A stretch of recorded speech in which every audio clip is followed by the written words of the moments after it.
क्या आपने कभी सोचा है कि एक परिवार धीरे धीरे क्यों टूट जाता है? क्यों कुछ घरों में प्रेम, संस्कार और सम्मान समाप्त हो जाता है?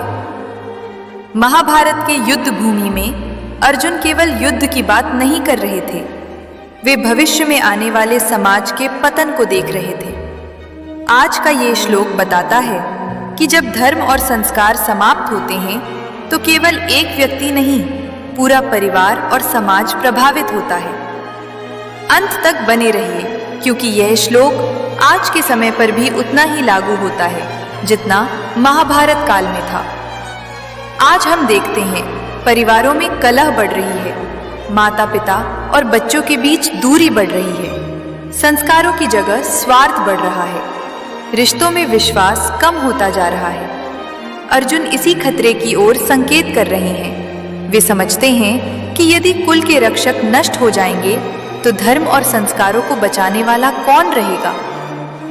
साधक संजीवनी, श्रीमद् भागवत गीता, अध्याय 1, श्लोक 40।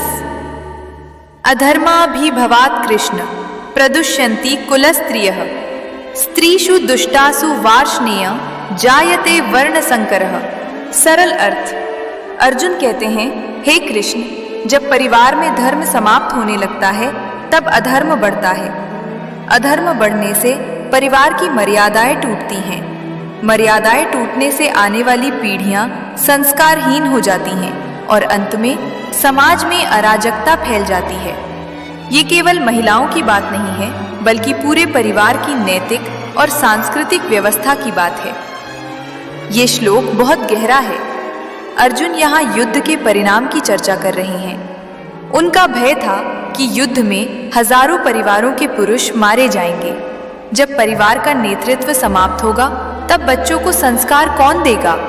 धर्म का पालन कौन कराएगा? परिवार की परंपराएं कौन बचाएगा? आज भी यदि घर में सत्य नहीं है, सम्मान नहीं है, भगवान का स्मरण नहीं है, तो धीरे धीरे अधर्म प्रवेश कर जाता है। अधर्म अचानक नहीं आता, वह छोटी छोटी गलत आदतों से प्रवेश करता है। एक रियल लाइफ स्टोरी से समझिए।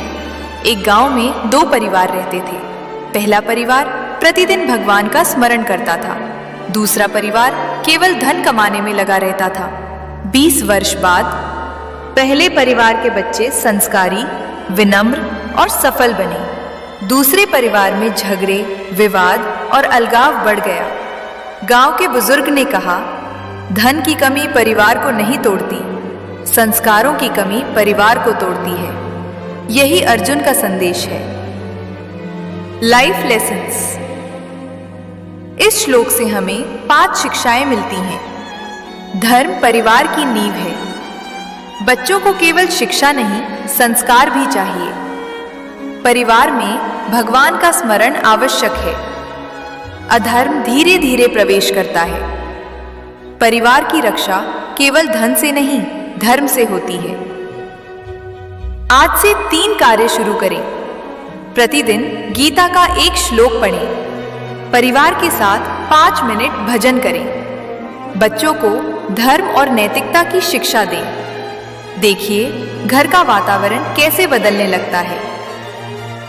अर्जुन का भय केवल युद्ध नहीं था, उन्हें डर था कि कहीं धर्म समाप्त न हो जाए। जब धर्म जाता है तब सुख भी चला जाता है। इसलिए धर्म को बचाना ही परिवार को बचाना है।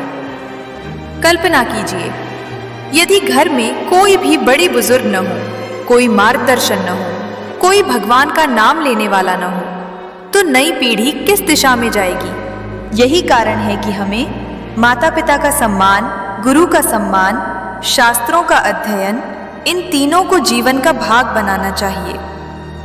साधक संजीवनी के अनुसार यह श्लोक केवल बाहरी परिवार की नहीं, हमारे आंतरिक जीवन की भी बात करता है। जब मन में अधर्म बढ़ता है, काम, क्रोध, लोभ, तब आत्मिक शक्ति कमजोर हो जाती है, और जब आत्मिक शक्ति कमजोर होती है तब जीवन में अशांति बढ़ती है। इसलिए बाहरी धर्म और आंतरिक धर्म दोनों आवश्यक हैं। याद रखिए, परिवार को बचाना है तो धर्म को बचाइए। धर्म रहेगा तो संस्कार रहेंगे, संस्कार रहेंगे तो समाज रहेगा, और समाज रहेगा तो मानवता सुरक्षित रहेगी। जय श्री कृष्ण।